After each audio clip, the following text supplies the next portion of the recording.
سينما سمري كابيزي رابيزي حيلنا للنبت فلتت حبوز دستا صحاب سنيت رفتا مخسر النهار سينما سمري زي خبركم فتوات تغطاتلتي مرب سبورت سينما سمرة كمي تخون لو مزبلنيم زيناتات سبورت وش تاقر وطان حجنا لكم قربنا لنا صناي مكتال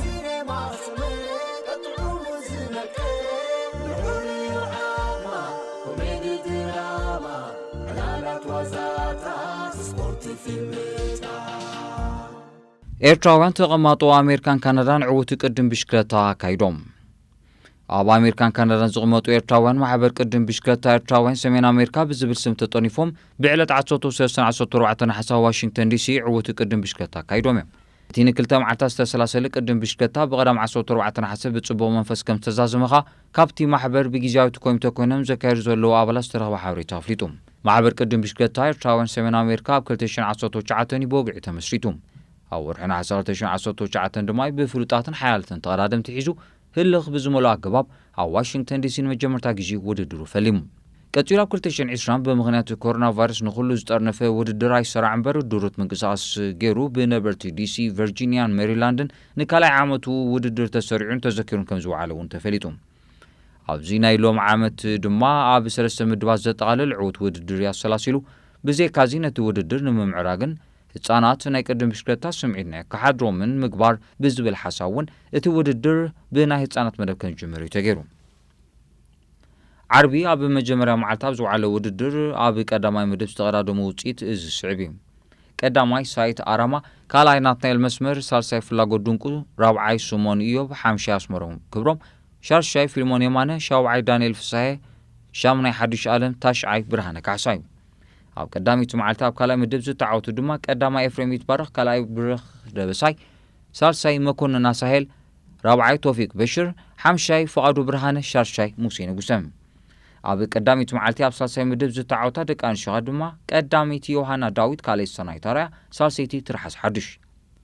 ኣብ ካልኣይ መዓልቲ ማለት ቀዳማ ኣብ ዝቐጸለሉ ኣብ ቀዳማይ ምድብ ዝተረኸበ ውፅኢትካ ቀዳማይ ናትናኤል መስመር ካልኣይ ዳንኤል ፍስሐ ሳልሳይ ጀማህ ኬሊ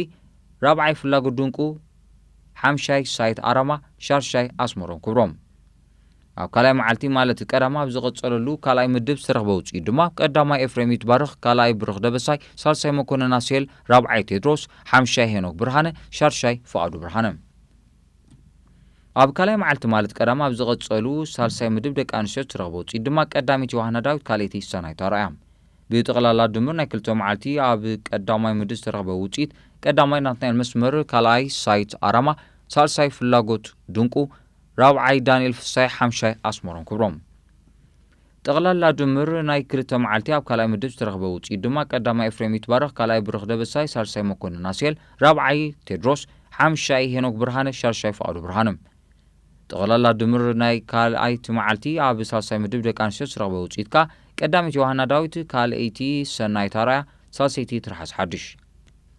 ቀንዲ ዕላማ ናይ ዝውድድር ኣብ ዝተፈላለዩ ክፍላት ሃገር ሰሜን ኣሜሪካን ካናዳን ዝነብሩ ቤተሰብ ቅድም ብሽክለታ ኤርትራ ንሓድሕዶም ንምርኻብን ምትሓሓፉን ከምኡ ድማ ብዛዕባ ዝሓለፈ ህይወት ቅድም ብሽክለታ ኤርትራ ንምዝካር ምዃኑ ይሕበር ድሕሪ ምዛም እቲ ውድድር ከመይ ከም ዝነበረ ጸብጻብ ብጊዜያዊ ኮሚቴ ቀሪቡ ነይሩ ከምኡውን ካልኦት ክፍለ ሃገራት ዝመጽእ ዓመት ነቲ ውድድር ከካይዶ ድሌት ከም ዘለወን ገሊጸን ኣለዋ በዚ መሰረት ዴንቨርን ዳላስን ንሕና ከነዳሉ ዝብል ግብረ መልሲ ንጊዜያዊ ኮሚቴ ዝሃቡ ነቲ ቅጥዕታት ዘማልእቲ ክፍለ ሃገር ኣብዚ ውሽጢ 3 ወርሒ ክሕበራ ምዃኑ ተፈሊጡ ድሕርቲ ናይ ጸብጻብ ኣኼባ ንኹሎም ተቐዳደምቲ ናይ ድራር ግብጃ ተዳሊሎም እዩ ኣብቲ ውድድር ዝተሳተፈውን ምስክር ወረቐት ተዓዲሉ ኣብ መወዳእታ ኩሎም ተሳተፍቲ ናብ ፍቕረት ዘውፅሉ ናይ ምዝንጋዕ መድረክ ከም ዝተኻየደ እውን ተገሊጾም ኣብቲ ኣጋጣሚ ብኣቶ ፍቕረት ተኸስተ ምስ ኣብርሃም ዘወፈይዋ ዓባይ ስእሊ ኣብ ጨረታ ወዲቓ በቲ ጨረታ መሰረትካ ተዓዋቲ ግሪም ተቐዳዳማይ ኣውዲሪስን ኤርፓን ዝነበረ ሕጂ ኣብ ዳላስ ዝነብር ቢንያም ኢዮብ ነታ ጨረታ ተዓዊቱ ኣሎ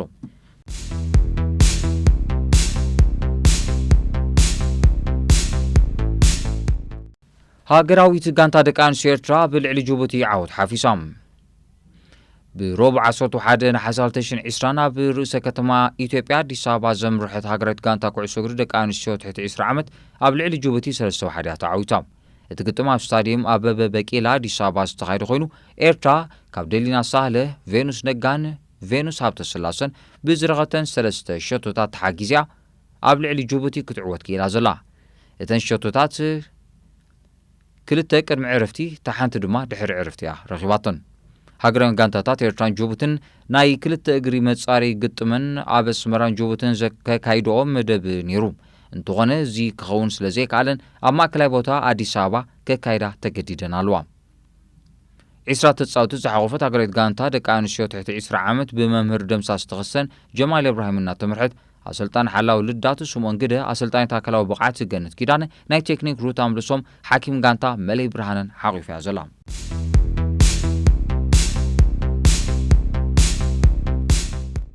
ኣብ ዜናታት ወጻኢ ሜሲ ንብዓቱ ዝደረዘላ መንዲል ብ1 ሚልዮን ዩሮ ንመሸጣ ወሪዳ ዝሓለፈ ሰሙን ካብ ባርሳ ናብ ፒኤስጂ ዝተሰጋገረ ሊዮኔል ሜሲ ኣብቲ ምስ ኣባላት ክለብ ባርሴሎና ዝገብሮ ናይ ምፍናው እንግዶ ተረኺቡ መደር ኣብ ዘስማዓሉ ዝነበረ ግዜ ኣብታ ክለብ ዘሕለፎ ዘደንቕ ናይ ፀወታ ግዜ ተደፋኒቑ ስምዒቱ ብንብዓት ከም ዝገለጸ ዝከር እዩ ምስ ኣብታ ንልዕሊ 700 ግጥማት ዘካየደላን ባርሳ ን21 ዓመታት ዝተጻወተ ኮይኑ 4 ዋናጩ ሻምፒዮንስ ሊግን 35 ካልኦት ዋናጩን ከም ዝዓተረ እዩ ዝሕበር እዚ ካብ ባርሳ ብዘይድሌቱ ናብታ ዘይፈትዋ ክለብ ፒኤስጂ ዝተሰጋገረ ኣርጀንቲናዊ ናይ ዓለምና ኮኸብ ኣጥቃዒን ደገፍቱን ፈተውቱን ካብ ባርሳ ምውፁኡ ኣመና ከም ዘሕዘኖ ንምግላጽ ብንብዓቱ ገሊጹሎም በዚ መሰረት ሜሲ ኣብታ ናይ መፋነዊ ናይ ድራር እንግዶት ኣብ መድረኽ ደይቡ ቃል ከስምዕ እንከሎ ንብዓቱ ዝደረዘላ መንዲል እንሆ ኣብ ጨረታ ወሪዳ ዋጋኻ 1 ሚልዮን ዩሮ በፂሑ ከም ዘሎ ይሕበር ኣሎ በዚ መሰረት መርበብ ሓበሬታ ቢቢሲ ሜሲ ነቲ መንዲል ካብ በዓልቲ ቤቱ አንቶኔላ ወሲድዋ ነቲ ካብ ዒንቱ ጸረር ዝብል ነበረ ብኽያትካ ጸሪጉላ እዛ መንዲል እዚኣ ኣብዚ ግዜ ዝን መሸጣ ወሪዳ ዋጋ ክሳብ 1 ሚልዮን ዩሮ ክበጽሕ ምዃኑ ንብዙሓት ወገናት ኣስደሚሞም ይርከብ ሜሲ ንብዓቱ ዝደረዘላ መንዲል ክሳብ 1 ሚልዮን ዩሮ ዋጋ ክሸጥ ጠለብ ቀሪቡላ ምህላው ድማ ካልእ ንብረት ሜሲ ደኣ ክንደይ ዋጋ ከውፅእ ዝብል ሕቶ ንምምላሱ ኣጸጋም ኮይኑ ከም ዘሎ እውን ተሓቢሩ እቲ ሓበሬታ ስዒቡ ሜሲ ነታ ጋዜጣዊ መግለጺ እናሃበ እንከሎ ንብዓቱ ዝደረዘላ መንዲል ድሕርቲ ጋዜጣዊ መግለጺ ደርቢዋ ምስ ከደ ሓደ ገና ስሙ ዘይተፈልጠ ሰብ ከም ዘለዓላን ንሓንቲ ኣብ መሸጣት ነጥብ እስጳኛዊት ክለብ ድማ እታ መንዲል ናፍቀርቲ ሜሲ ክትሸጠሎም ከንተወከሳ ተፈሊጦም እቲ ትካል ድማ ነታ ንብዓትን ንፋጥን ዝሓዘት መንዲል ብ1 ሚልዮን ዩሮ ክሸጣ ተቐራሪቡ ከም ዘሎ ተገሊጾም ሜሲ ኣብ 2000 ምስ ባርሳ ምስ ተጸንበረ ሽዑ ዳይሬክተር ኩዕሶ እግሪ ባርሴሎና ዝነበረ ካርሎስ ሪቻርድ ንሜሲ ገና ወዲ 13 ዓመት እንከሎ ብብቕዓቱ ተደኒቑ ኣብ ኒሾ ናይ መግቢ ሶፍት ውዕል ኣፈሪሙ እዩ እታ ሜሲ ኣብ ዓመት 2000 ዝፈረማ ድማ ሎሚ ኣብ ዕንጨይቲ ፍሬም ኣትያ ኣብ እስጳኛ ተዓቂባ ከም ዘላ ይግለጽ ገለ ኣፍቀርቲ ሜሲ እታ ናይ ሜሲ ናይ ፈለማ ፈርሙ ኣብ ቤተ መዘክር ባርሴሎና ክትዕቀብ ከም ዘለዋ ይምግቱ ኣለው ኣብ ኤት ጉዲ ኢልኩሞ ዓለምናስ ናበይ ገጽ እያ ትኸይድ ዘላ ንብዓትን ንፋጥን ሰብሲ ክንዲ ዝኣክል መጠን ገንዘብ ክኽፈል በሎሚ እዚ ካብ ሰማዕና ጽባሕካ ካል ዘደነቕ ነገር ክንሰምዕ ዝና ነዳልዎ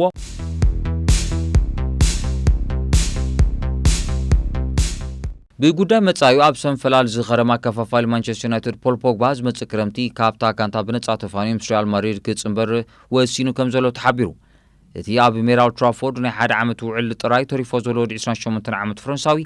ዝሓለፈ ክልተ ክራማት ስሙ ምስ ተዓሰቶ 3 ግዜ ዘውዲ ሻምፒዮንስ ሊግ ኤውሮጳ ዝደፈተ ዓርሞሸሻዊት እስጳኛዊት ክለብ ተኣሳሲሩ ክለዓል ከም ጸንሐ እዩ ዝንገረሉ ዴይሊ ስታር ብሰንበት ኣብ ዘርግሕቶ ጸብጻብ ድማ ፖግባ ዝመጽእ 30 ሰነ ውዕሉ ምስ ኣከለ ብነጻ ናብ ሪያል ማድሪድ ከምርሕ ወዲዎ ከም ዘሎ ሓቢራ እዚ ማለት ድማ ማንቸስተር ዩናይትድ ነስተጻታይ ብዘይ ዝኾነ ዓስቢ ናብታ እስጳኛዊት ክለብ ከተረክቦ እያ ሪያል ማድሪድ ኣብ 2022 ኣብ ርእሲ ፖግባ ንኖርዌጃዊ ኤርሊንግ ሃላንድ ፈረንሳዊ ኪልያን ምባፔ ከተፈርም ተኺላ ኣብ ላሊጋ ፍጹም መትሓዚ ክሳና ምዃኑ ተንተንቲ ላሊጋ ይእምቱ እዚ ከምዚ ኢሉ እንከሎ እታ ንፖግባ ኣብ ራዳራ ካብ ተእትዎ ነዊሕ ኮይንዋ ዘሎ ፒኤስጂ እውን ተጻዋታይ ዝመጽእ ክረምቲ ብነጻ ዝውውር ምሳ ክጽንበር እንተመሪጹ ሰሙናዊ 510,000 ፓውንድ ማያ ክትከፍሎ ድሌት ከም ዘለዋ ይግለጽ ኣሎ እዚ ኻታ ፈረንሳዊት ክለብ በዞም ኣቐዲማ ዘፈረመቶም ከዋኽብቲ ዓለምና ዝኾኑ ተጻወቲ ገና ከምዚ ዓገበት ዘርኢ ምዃኑ ተንተንቲ ስፖርት ይረዱ ብራዚላዊት ክለብ አትሌቲኮ ሚኔሮ ንኮኸብ እስጳኛዊ አጥቃዒ ዲየጎ ኮስታ ከም ዘፈረመቶ ብሰንበት ኣፍሊጣ እቲ ወዲ 32 ዓመት አጥቃዒ ምስ አትሌቲኮ ማድሪድ ዝነበረ ውዕል ኣብ መወዳእታ 2020 ብምኽንያት ስድራ ቤታዊ ጉዳይ ድሕሪ ምስራዙ ብዘይ ጋንታዩ ኣብ ገዝኡ ኮፍ ኢሉ ጸኒሑ ኮስታ ምዛ ብራዚላዊት ክለብ ክሳብ ታሕሳስ 2022 ክጻወት ዘኽእሎ ውዕል ከቲሙ ዘሎ ኮስታ ወላ እኳ ብዜግነት እስጳኛዊ እንተኾነ ብትውልድ ግን ብራዚላዊ እዩ ስለዝኾነ ድማ ኣብ መወዳእታ ናይ ጸወታ ዘመኑ ኣብ ሃገሩ ምዛ ዝተጠቕሰት ክለብ ክጻወት ወሲኑ ዘሎ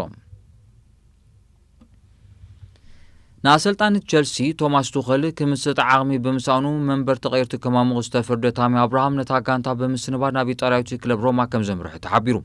ትወዲ 23 ዓመት እንግሊዛዊ ኣጥቃዒ ወላ እኳ ናብ ኣርሰናል ከምርሕ ድሌት ተነብሮ ክለቡ ግን ምስ ሮማያ ወዲኣትሉ ቸልሲ ንኮኸብ ኣጥቃዒ ኢንተር ሚላን ሮሜሎ ሉካኩ ብልዕሊ 98 ሚልዮን ፓውንድ ናይ ምፍራም መስርሕ ምስ ጀመረት ንታሚ ኣብርሃም ዕዳጋ ክደልየሉ እያ ጸኒሓ ነታ ብሆዜ ሞሪኖ ትስልጥን ዘላ ክለብ ሮማ ድማ ብ34 ሚልዮን ፓውንድ ክሸጠላ ዝሓልፈ ሰሙን ኣብ ስምምዕ በፂሓ ኣብ ግዜ ልምምድ ይኹን ኣብ መኽፈቲ ግጥማት ፕሪምየር ሊግ እንግሊዝ ምስ ቶተናም ክረብ ዘይምኻሉ ንደገፍ ቶተናም ኣሻቒሎም ዝርከብ ሃሪኬን ዝመጽእ ሐሙስ ጋንቱ ኣብ ውድድራት ዩሮፓ ኮንፈረንስ ሊግ ኣንጻር ፖካስ ዲ ፌሬራ ኣብ ተካይዶ ግጥም ክስለፍ መዲቡ ከም ዘሎ ተሓቢሩ እቲ ሓለቓ ጋንታን ኣጥቃዕን ዝኾነ ወዲ 28 ዓመት እንግሊዛዊ ጋንቱ ብፍላይ ዝሓለፈ ሰንበት ኣንጻር ማንቸስተር ሲቲ ኣብ ዘካየቶ ግጥም ፕሪምየር ሊግ ድሕሪ ምብኳሩ እቲ ተጻዋታይ ነቲ ጋንታ ኣብዚ ክረምቲ እዚ ከይጥንጥና ብዙሓት ደገፍቲ ቶተንሃም ተሸቕሎም ዘለዉ ይኹን እምበር ዘኣትሌቲክስ ዝተባህለት መርበብ ሓሪታ ከም ዝገለጸቶ ሃሪኬን ኣብዚ ናይ ሐሙስ ግጥም ወይ ድማ ኣብቲ ሰንበት ኣንጻር ወልቭስ ዘካይዶ ግጥም ክስለፍ ተዳልዩሎም ማንቸስተር ሲቲ ኣብቲ ናይ ሰንበት ግጥም ብቶተንሃም 1-0 ድሕሪ ምስዓራ ኣብ መስመር መጥቃዕታ ዘሎ ሃጓፍ ኣብ ምዕባስ ኣገዳስነት ሃሪኬን ገሊሑ ክረኣያ ክኢሉ ምህላው ነቲ ተጻዋታይ ከይፈረመት ከም ዘይድቅስ እያ ትገልጽ ዘላ ምስ ምምጻእ ሊዮኔል መሲ ናብ ፒኤስጂ ኣብታ ጋንታ ፈጺሙ ከም ዘይጣዕሞ ዝንገረሉ ዘሎ ኪልያን ምባፔ ብዛዕባ መጻዩ ኣብ ሓደ ውሳነ ቅድሚ ምብጽሑ ምስ ፕረዚደንት ናይታ ክለብ ናስር አልኸሊፋ ክዘራረብ ሓቲቱ ከም ዘሎ ገሊጾም ምባፔ ነዚ ጠለብ ዘቕርብ ዘሎ ሪያል ማድሪድ ነቲ ተጻዋታይ ንምፍራም ከተካይዶ ጸንሒ ጻዕሪ መይሳ የሒላቶ ምህላዋ ኣብ ዝግለጸሉ ዘሎ እዋን እዩ ኣብ እስጳኛ ትሕተም ጋዜጣ ማርካ ከም ዝጸብጸበቶ እንተኾይኑ እቲ ወዲ 22 ዓመት ብርጽ ፈረንሳዊ ኣጥቃዒ ምስ ፕረዚደንታ ክለብ ህጹጽ ዝርብ ከካይድ ዝጠልበሉ ዘሎ ቀንዲ ምኽንያት ናብታ ልባን ቀልባን ሰሊብዋ ዘሎ ሪያል ማድሪድ ስደደን ክብሎ ስለ ዝደለየ እዩ ፒኤስጂ ንምባፔ ፈጺማ ከም ዘይትለቆ ብምግላጽ ውዕሉ ንኽሕድስ እማመ እኳ እንተቕረበትሉ ንሱ ግን ነቲ እማመ ብተደጋጋሚ ክነጽጎ ጸኒሑ እዩ ናይ ቅድም ብሉጻ ከፋፋሊ ኣርሰናል ዝነበረ ጀርመናዊ መስት ኦዚል ኣብ ውሽጢ 18 ዋርሒ ዝሓለፈ ቀዳም ንፈለማ ግዜ ሸቶ ብምቕጻጽ መለጓም ከም ዝፈትሐ ተገሊጹ ኦዚል ማልያ ኣርሰናል ለቢሱ ኣብ ለካቲት 2020 ሸቶ ካብ ዘመዝገብ ንድሓር ብዘይ ዝኾነ ሸቶ እዩ ክጓዓዝ ጸኒሑ ኦዚል ዝሓለፈ ሰሙን ዘመዝገባ እንኮም ዓወቲት ሸቶ ምስታ ቱርካዊት ጋንታ ካብ ዝጽንበር ንድሓር ድሕሪ 8 ዋርሒ ዘመዝገባ ዘሎ ኦዚል ምስ ኣርሰናል ሰሙናዊ 350,000 ፓውንድ እናተኸፍለ ን5 ዓመታት ክጻወት ንዝተሰማምዐሉ ሓድሽ ውዕል ብምስራዝዩ ኣብ ዝሓለፈ ጥሪ ካብታ ሰሜን ለንደናዊት ክለብ ወፂኡ ናብዛ ቱርካዊት ክለብ ብነጻ ክሰጋገር ክኢሉ ኦዚል ቱርካዊ መበቆል ዘለዎ ኮይኑ ኣብ መርዑ ፕረዚደንት ቱርኪ ረሲብ ጣይብ ኤርዶጋን ከም ዝዓረኸሉ ዝርሳዕ ኣይኮነን ኣከፋፋሊ ኣርሰናል ግራኒት ቻካ ምስታ ጋንታ ክሳብ 2025 ዘጽንሖ ሓድሽ ውዕል ከቲሙ እቲ ወዲ 28 ዓመት ስዊዘርላንዳዊ ናብታ ኣብ ራዳር ኣእትያቶ ጸንሐት ብሆዜ ሞሪኖ ትእለ ኢጣልያዊት ክለብ ሮማ ናይ ምስጋር መስርሑ ድሕሪ ምፍሻልዩ ምስ ኣርሰናል ክጸንሕ ወሲኑ ዘሎ ደቂ ጋንቱ ፒየር ኤሜሪ አቡሜያንግ ኣሌክሳንደር ላካዜትን ብዘይ ምህላውን ድማ መዝነት ሓለቓታ ጋንታ ተረኪብሎም እዚ ከምዚ ኢሉ እንከሎ ገዲም ተጻዋታይን ሓለቓ ጋንታን ሊቨርፑል ጆርዳን ሄንደርሰን እውን ምስታ ጋንታ ሓድሽ ውዕል ክኽትም ይቀራረብ ከም ዘሎ ተሓቢሮም ብመሰረት መርበብ ሓሪታ ናይታ ክለብ ሄንደርሰን ኣብ ሜዳ አንፊልድ ንተወሳኺ 3 ዓመታት ክጸንሕ ዘኽእሎ ውዕል እዩ ክኽትም ተሰማሚዑ ዘሎ ኣብ መወዳእታ ዜና ውሉል ዕዳ ክለብ ባርሴሎና 1.15 ቢልዮን ፓውንድ ከም ዝበጽሐ ፕረዚደንታ ክለብ ጆዋን ላፖርታ ሓቢሮም እቲ ፕረዚደንት ኣብ ሓበሬቱ ካብ ዝሓለፈ ወርሒ ጥር ንድሓር ጥራይ መጠን ዕዳ ናይታ ክለብ ብ170 ሚልዮን ፓውንድ ከም ዝወሰኸ ድሕሪ ምጥቃስ ባርሴሎና ንመጠን መሃያ ተጻውታ ብብዙሕ ሚእታዊ ትክት ንክዮን ንገለ ተጻውታ ናብ ዕዳጋ ከተወርዶም ከድልያ ምዃኑ ኣስሚሩሎም ባርሴሎና ኣብዚ እዋን ተጻውታ ተውፅኦ ዘላ ባጀት ልዕሊ እቲ ትረኽቦ ዘላ ጠቕላላ እቶት ኮይኑ ከም ዘሎ እዩ ዝግለጽ በዚ ምኽንያት ድማ ነቲ ን21 ዓመታት ዘሳልያ ኮኸብ ኣጥቃዒ ሊዮኔል መሲ ናብ ፒኤስጂ ብነጻ ከተፋንዎ ከም ዝተገደደት ዝርሳዕ ኣይኮነን ክቡራት ተኸታተልቲ ሲነማ ሰመረ ስፖርት ንሎም ዝተዳለዉ ዜናታት ኣብዚ ፍጸም ስለምክታልኩም ኣዝና ነመስግን ሰላም